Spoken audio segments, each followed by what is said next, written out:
భారతదేశంలోని సున్నితమైన ప్రాంతాలలో అతి పెద్ద ఉగ్ర చర్యలకు పాల్పడాలి అని నిర్ణయించుకున్న వాళ్ళని గుజరాత్ ఏటీఎస్ పట్టుకుంది. ఈ గుజరాత్ ఏటీఎస్ పట్టుకున్న సందర్భంలో హైదరాబాద్ కి చెందిన మొహియుద్దీన్ దొరికిండు. ఈ మొహియుద్దీన్ ఎంబీబీఎస్ చదివిండు చైనాలో. ఉగ్రచర్య చేయడానికి రసాయనాల ద్వారా ఒక విషయాన్ని తయారు చేయడానికి ప్రయత్నం చేస్తున్నట్టుగా ఏటీఎస్ అధికారులు చెప్పిండు.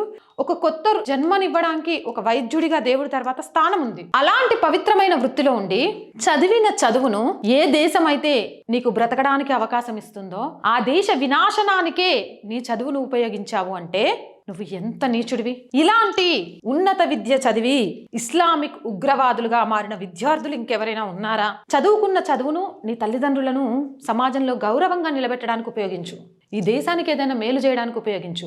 కానీ ఏంద్రా నీ వల్ల ఈ భూమి మీద ఉపయోగం? నిన్ను కాల్చిన బుల్లెట్ కూడా నీ గుండెలోకి చేరినందుకు బాధపడుతుంది. ఛీ!